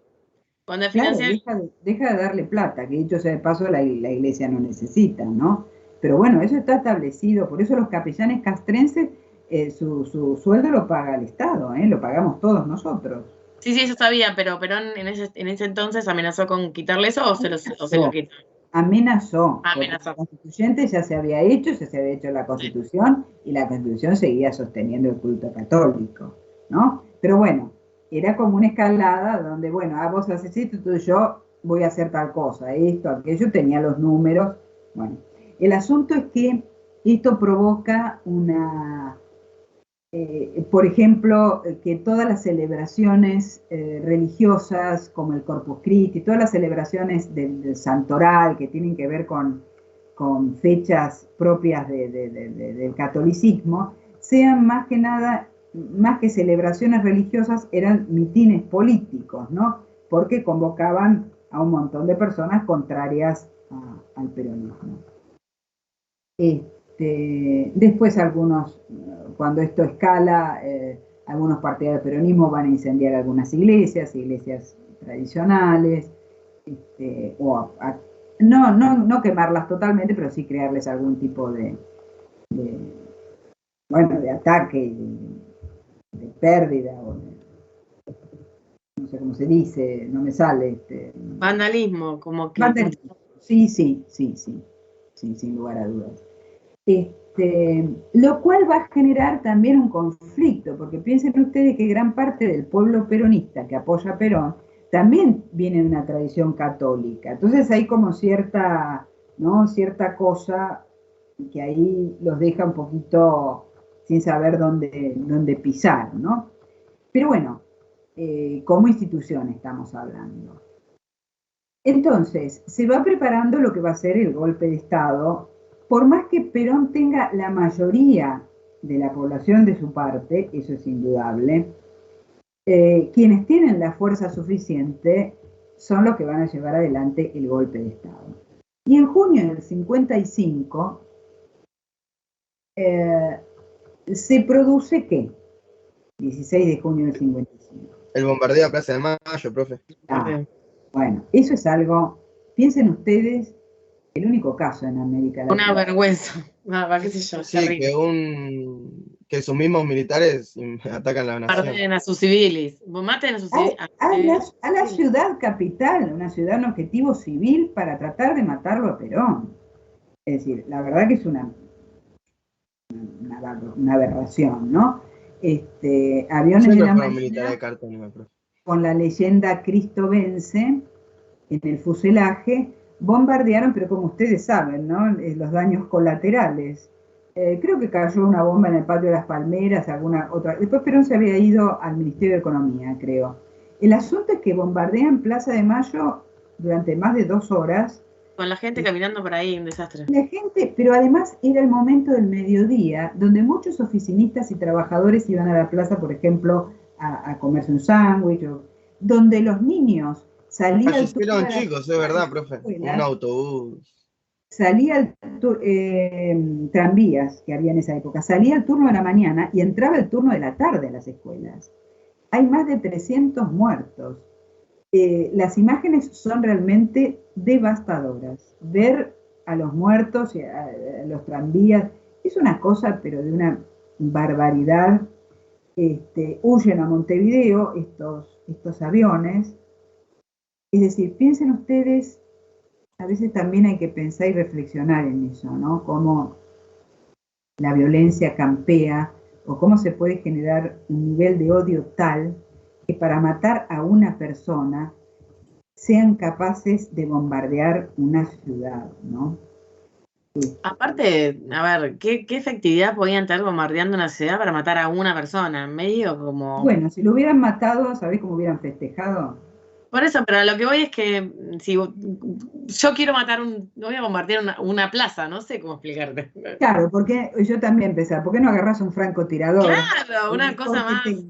Tiene otra connotación esto, me parece. Un portazo en medio de la frente y se terminó la historia, ¿no? Ya como que empezaban a dibujar un mensaje diferente, me parece. Es muy bien, ahí vamos. Es una cosa que excede a Perón, que excede al propio Perón, y que muestran de lo que son capaces.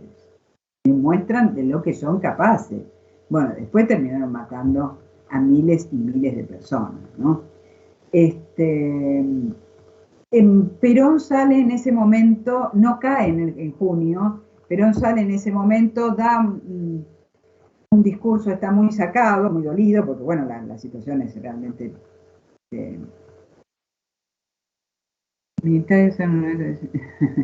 bueno, sí, ahora estoy leyendo lo que me ponían acá, es un mensaje. Pero Perón sale muy duramente y hace una amenaza, que es una amenaza. Perón es el presidente de todos, no es el presidente de un partido. Y él dice la famosa frase, por cada uno de nosotros caerán 5 de ellos, ese famoso 5 por 1. No es una bravata, no corresponde que lo hubiera dicho, está bien, no puedes equiparar esas palabras dichas en la calentura del momento de la situación con los muertos que había dejado el bombardeo. Pero lo cierto es que eso es lo que sucede. Después, pocos meses después, se lleva adelante un golpe de Estado. Acá hay ciertas... no todos los estudiosos se ponen de acuerdo. Waldman diría, bueno, Perón podría haber armado a los trabajadores, pero quienes contaban con las Fuerzas Armadas tenían el poder de fuego de las Fuerzas Armadas. Eso hubiera sido una masacre.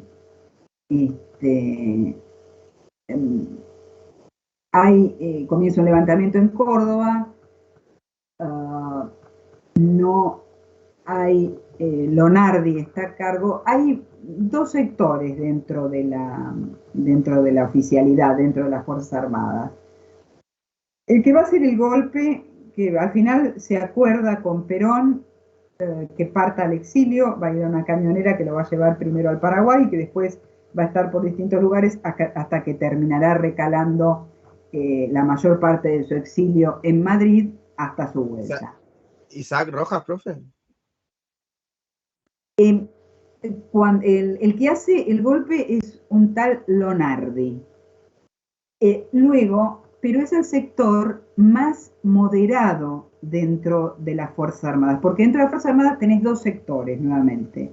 El sector más moderado que dice, bueno, no lo queremos a Perón, pero la mayoría del país es peronista, tenemos que vernos con esta realidad.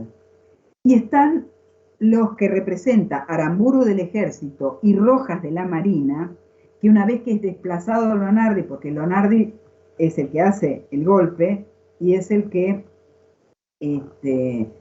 toma como presidente de facto, va a estar pocos meses y después va a ser reemplazado por la dupla Aramburu del Ejército y Rojas de la Marina, que son irreductiblemente antiperonistas, que son los que van a establecer que no se puede, el decreto que va a decir que no se puede nombrar ni a Perón, ni a Eva, ni justicialismo, ni peronismo, ni se puede nombrar en la radio, en la televisión, ni escribir, que van a tirar abajo el lugar de residencia donde estaban ellos, que va a llevar el cadáver después de ese recorrido, lo va a llevar bueno, no él, pero va a llevar adelante las gestiones para para deshacerse del cadáver de Eva,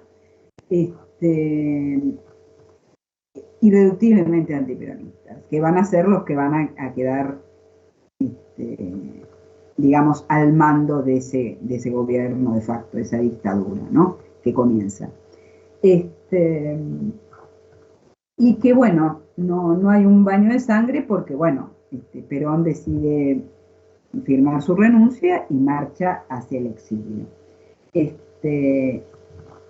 Y bueno, esta es la que se autodenomina revolución libertadora, porque según ellos vienen a liberar a la patria del tirano, que viene a ser Perón.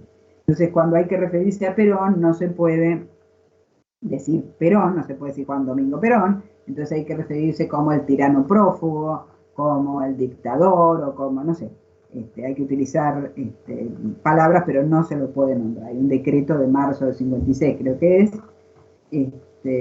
bueno, comienza una persecución, bueno, la fundación Eva que tenía en todos los hogares tenían vajilla, con el logo de la fundación, una vajilla muy buena, fueron toda rota, arrojada, tirada, destruida, una cosa de una irracionalidad malvada, bastante poderosa, que todavía hoy asombra.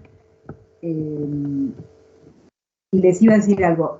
Durante más de 2 años, esto, incluso yo me enteré viendo un documental bastante interesante hace unos pocos años, todos los diputados, senadores, gobernadores peronistas, todos estuvieron presos.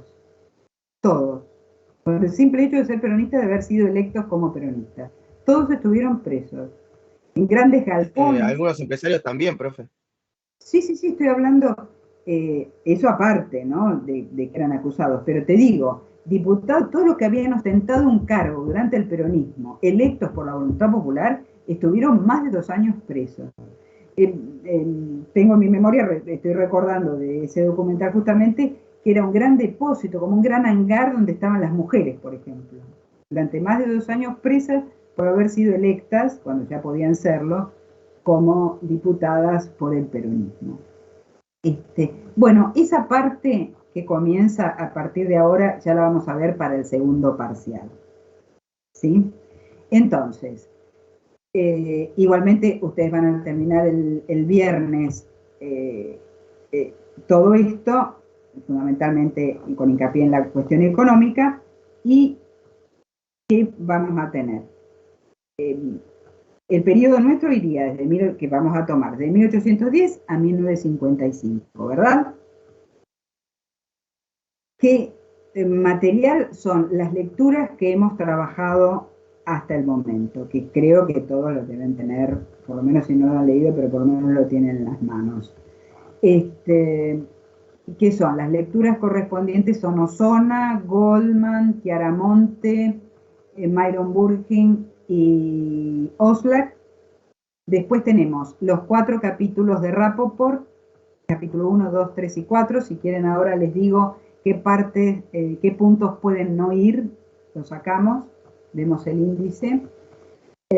Después vimos las características de los populismos.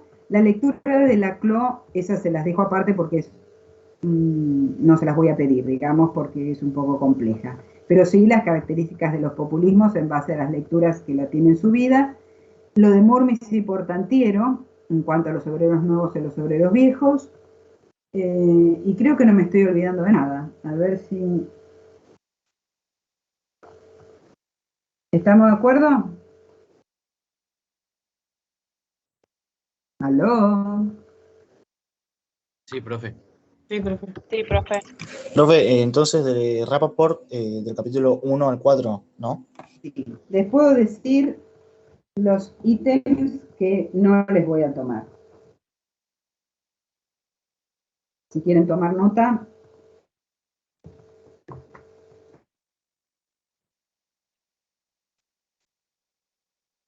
¿Estamos listos? Bueno, en todos los casos, en todos los capítulos comienza con un contexto internacional. La fecha de parcial sí la dije hace mucho, es el martes que viene, el 5, ¿sí? Recuerden, para todos los que se fueron incorporando después, todos tienen que tener cámara, ¿ok? Y por favor, yo siempre espero, yo me engancho a tiempo, unos minutos antes, pero van llegando de a poco. Por favor, estén puntuales en el momento, porque si no tengo que esperar que se sume más gente y entonces se nos atrasa todo mientras doy las indicaciones y demás. Después voy revisando. Todos tienen que tener cámara, ¿sí? Bueno, en todos los capítulos el que sería el punto primero, ¿no? Que es el contexto internacional de la economía mundial, eso no se los voy a pedir. Estamos en el capítulo 1. En capítulo 1, inversión, Por ejemplo, cuando dice el Estado, movimiento obrero y corrientes ideológicas. Corrientes ideológicas, ténganlo presente para saber, fundamentalmente hablamos de anarquismo, socialismo y más posteriormente comunismo, ¿no? Pero movimiento obrero no hemos visto los casos puntuales de las asociaciones obreras, así que eso lo podemos dejar. Sí saber que el movimiento obrero está hegemonizado hasta el peronismo por estas corrientes. El anarquismo primero, el socialismo después y el llamado sindicalismo después. Eso sí lo tienen que saber. Bueno, sistema monetario, la crisis del 90, dice, endeudamiento externo, ciclos y las crisis, un análisis historiográfico, es el 1.12.4. ¿Eso no?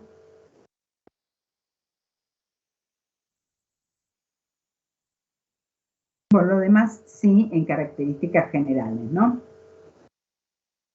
Cuando dice crecimiento económico y estructura del Producto Bruto Interno. Bueno, significa que cómo está, qué sectores contribuyen al Producto Bruto Interno. Bueno, eso sí. Tengan presente, chicos, que como toda lectura económica, hace mucha referencia a números para sustentar lo que está diciendo. Yo no les voy a pedir esos números, pero si vos decís, bueno, aumentó el Producto Bruto Interno, me decís aumentó el Producto Bruto Interno. Pero toda lectura que se precie a nivel económico tiene que sustentar eso con datos, ¿no? Bueno, eso no es necesario que lo recuerden, cuánto creció, cuál es el número. Bueno. Del capítulo 2, el primero no va, 2.1 no va. Conflictos sociales, movimiento obrero e ideologías es lo mismo. Cuestión del gasto público, el retorno al patrón oro. El triángulo argentino-norteamericano, sí. El que dice que era un momento que estaba muy de moda. El 2.9, las ideas económicas y el debate historiográfico de Bunge y la Gran Demora, no. 2.9, no. Evolución de la agricultura, desarrollo industrial, proteccionismo, libre de cambio. El 2.12 tampoco. Comercio y capitales externos en Argentina y Canadá, un análisis comparado, no. Voy al 3, el primero no, el punto 3.1 no. Golpe, la corrupción, crisis, intervencionismo, regulación, Banco Central, Pineda Previch. Con el movimiento obrero y siempre que vean movimiento obrero y partidos políticos solo nos interesan los principales partidos políticos. Entonces hay que tener al PAN primero, que después serán los conservadores, al radicalismo y después al peronismo. La concordancia se llama así a la unión de los conservadores con una parte del radicalismo durante la década del 30. Pero nada más. Todo, el resto de los partidos políticos no nos interesan.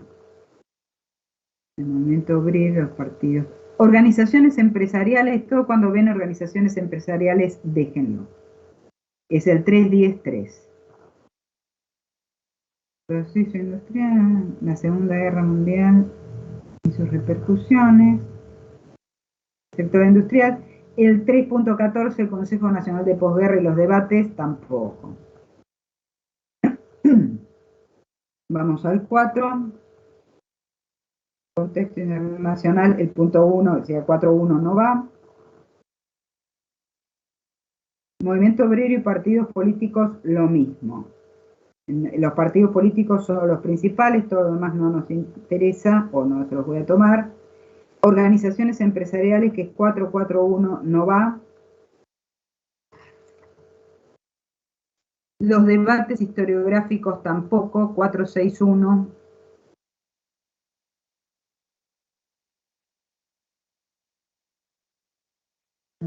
Crisis, política industrial, el segundo gobierno. El 411, que es Movimiento Obrero, organizaciones empresariales y partidos políticos, la salvedad que les he dicho. Tercera posición, el 412. ¿Qué es la tercera posición? ¿Qué significa? Nada más. Después, que dice hacia una política exterior autónoma. Después, el 412.2, 412.3 y 412.4, que son las relaciones con Europa Occidental, con América Latina y con Estados Unidos, no va. Del 412 solamente lo que es la tercera posición. Después, las relaciones con los distintos lugares, no. Distintas regiones, no va. Después el cambio en la política económica, que es lo que van a ver, y la caída de Perón, hasta ahí llegamos. ¿Sí? Bueno, si alguien tuviera alguna consulta que hacerme, me pueden hacer una consulta por el mail. Igualmente tienen la clase del viernes y ahí traten de hacer todas las preguntas que consideren necesarias, incluso ahora. Yo diría que revisen un poquito a ver si quieren hacerme alguna pregunta o tienen alguna duda o lo que sea. Hablad ahora. Profe, yo tengo una consulta. Cuando Perón comienza su primer mandato, ¿tenía el apoyo de los militares? No podemos decir que tenga el apoyo de los militares, pero sí que permanecen como en un segundo plano, ¿no? Están prescindentes, digamos. A la mayoría no les gusta esa idea de la justicia social. En realidad no les gusta el desarrollo industrial, autónomo, el no liberalismo económico, porque pertenecen los altos mandos a un sector social determinado. Pero digamos que permanecen como prescindentes, digamos. ¿Se entiende lo que quiero decir? No se están metiendo. En última instancia, claro, okay. Ha llegado uno de ellos por la puerta grande. Está bien, vamos a ver qué pasa. Claro, la movilización de la gente les termina ganando, porque en realidad los quisieron meter preso y no pudieron, ¿o no? Bueno, ahí sí, eso no les gustó, porque eso es, en realidad, el que gana la pulseada ahí, eso no se lo van a olvidar, ¿eh? Estos son de pastorear rencores, ellos, sus hijos, sus nietos, durante generaciones. Pero digamos, eso no se lo van a olvidar, porque Perón y la movilización les ha torcido el brazo. Lo que quiero decir, a los militares, esa idea de la industrialización no tiene asidero entre ellos, a los altos mandos estoy hablando. Eso no les gusta. Pero al comienzo del mandato, una vez que es electo, están en una posición de espera, digamos, prescindente, están a un costadito. ¿Se entiende lo que quiero decir? No es que están firmemente en contra, poniendo desde el comienzo. No les gusta lo que está haciendo, pero bueno, vamos a ver qué pasa. ¿Se entiende? Sí, profe, se entiende. Perfecto, gracias. ¿Qué más? Profe, ¿podríamos hacer, a modo de repaso rápido, como línea de tiempo, los diferentes modelos económicos que estuvimos viendo? O sea, ¿dónde cortan y dónde comienzan? Si se puede, si no, no. Eso ya hay que tenerlo claro. De 1880 a 1930 vimos el modelo agroexportador. De 1930 ahora nos importa porque cortamos en el 55. Hablamos de la ISI o industrialización por sustitución de importaciones, primera fase. ¿Sí? 1930 a... Vamos a poner 55. 55-60 sería en realidad, si vamos a ser estrictos. Pero como nosotros cortamos en el 55 con la caída de Perón, la ponemos hasta el 55. ¿Sí? Si nos vamos antes, en todo caso ahora voy a ver si no está muy, porque está hecha así manuscrita, pero en todo caso les mando unas líneas de tiempo. En el periodo previo, 1810 hasta 1853, no hay Estado, ¿no? Porque hay autonomías, provincias, o sea, hay provincias, regiones, provincias, como diría Chiaramonte, que están enfrentadas por el modelo de país, ya sea federal, ya sea unitario. los intereses de Buenos Aires por un lado y de las provincias por otro, hasta que se resuelven. El periodo de organización nacional se llama el periodo que va desde Caseros, la caída de Rosas, hasta que Buenos Aires es obligada a unirse a la Confederación. Pero después viene Pavón, cuando Buenos Aires vuelve a enfrentarse con las provincias, con la Confederación, y termina conformando la Argentina unificada bajo el control de Mitre, ¿no? Que es el primer presidente cuando podemos hablar de una Argentina cuando está las provincias y Buenos Aires.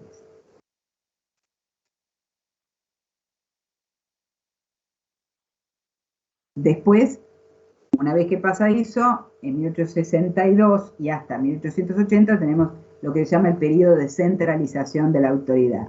Mitre, Sarmiento, Avellaneda, que lo que se busca es justamente centralizar la autoridad en los poderes nacionales, por encima de los poderes provinciales.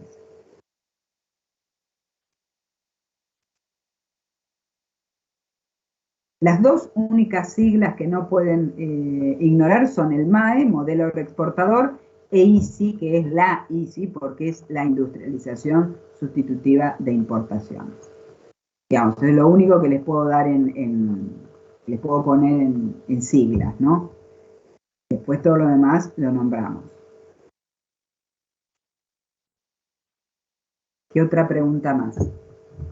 ¿O qué otra duda o qué otro temita quieren que...?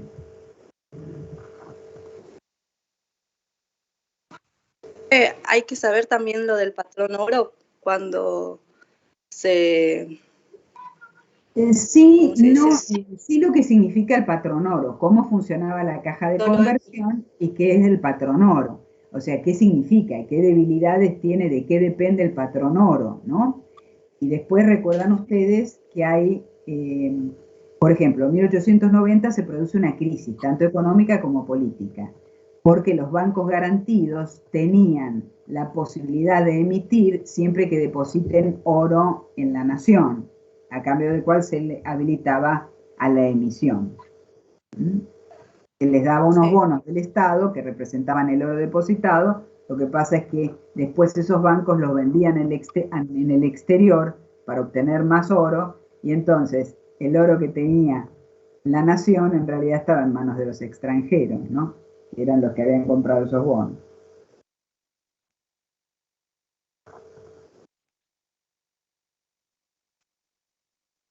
¿Qué más? ¿O qué otra duda? Fíjense, échenle un vistazo.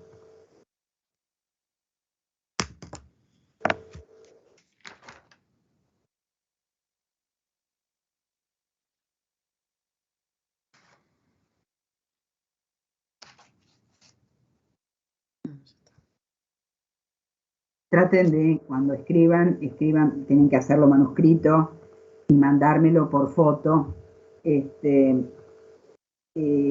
Traten de escribir una letra que se pueda entender, por un lado, y por el otro de pensar lo que van a responder y que sea un texto que responda a lo que se les pide y que sea un texto mínimamente coherente, ¿sí? Profe, ¿por qué no es por...? Lo que pasa es que hay varias de aforo, yo no sé a cuál te referís. ¿Sí? ¿Alguien me...? Yo quería saber por qué no era tipo por la computadora.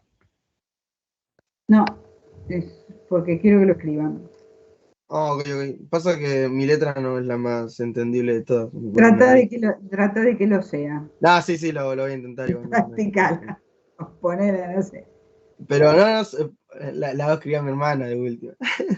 No, porque te voy a estar mirándolos a todos. Igual no pasa nada, yo confío en mí. Así que, bastantes, chicos, aprovechen lo que tienen, así que bueno, sigan las indicaciones que yo les planteo.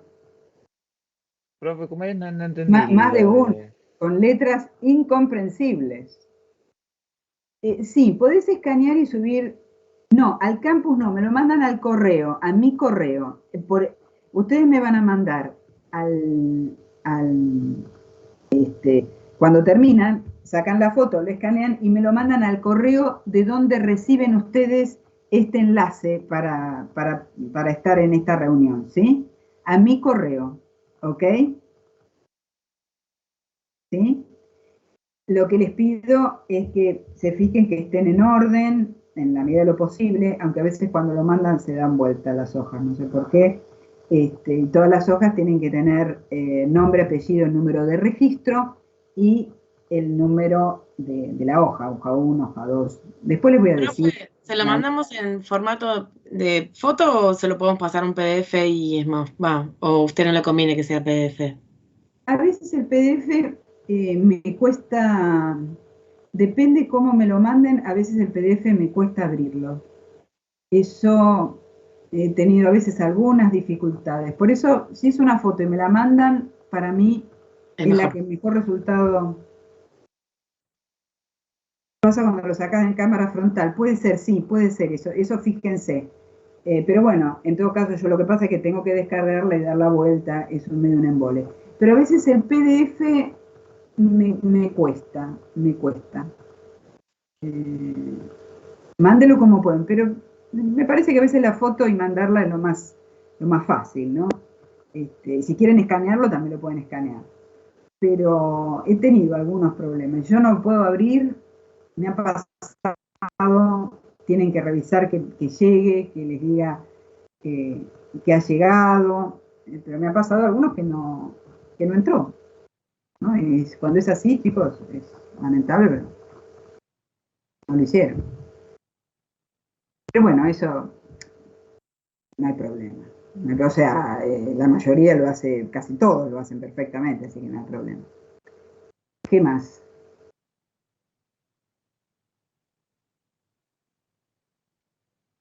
Si no hay más preguntas, entonces el viernes tiene la última clase, el martes, una cosita, es preferible, esto es importante, después voy a pedir a... en el caso que ustedes por cualquier razón no hayan estudiado lo suficiente, no se sientan... antes que faltar, si no traen algún justificativo, si no justifican la ausencia, es preferible que se presenten y me digan, le entrego en blanco, profesora, o me retiro porque no lo voy a hacer, pero estoy presente, y entonces les doy la oportunidad del recuperatorio.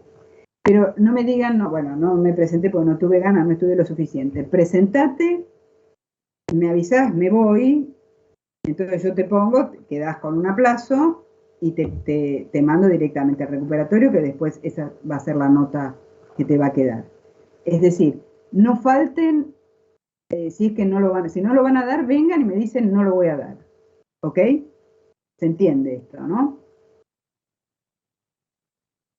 Pero nada de no dar y después, porque eso es injusto con quienes se tienen que presentar dentro de una semana, ¿no? Profe, ¿la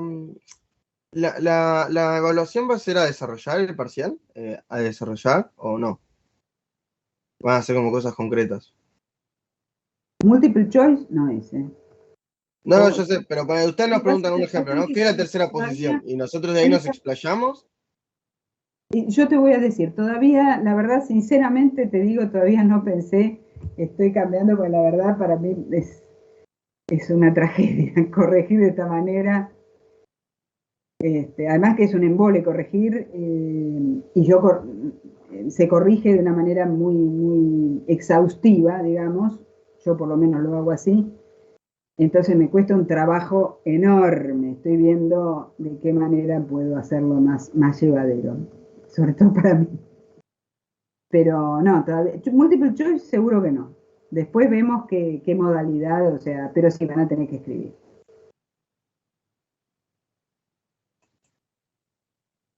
Bueno, chicos, si no hay más preguntas, yo los despido. Quedamos así, tienen la clase del viernes, busquen todas las preguntas y todas las dudas, a ver si se pueden solucionar ahí. Lean, estudien, y cualquier consulta me pueden hacer por mail, no esperen una respuesta inmediata, porque no estoy enchufada al mail todo el tiempo, sino que lo mido cada tanto. Y me hacen alguna consulta. Y si no, nos vemos el viernes, traten de estar puntuales y todos con la cámara. Bueno, si no hay más consultas, los dejo ir y nos vemos, o ustedes me ven la próxima. Dale, gracias, profe. Chao, profe, gracias. Chao. Estudien. Gracias, profe. Chau, chau.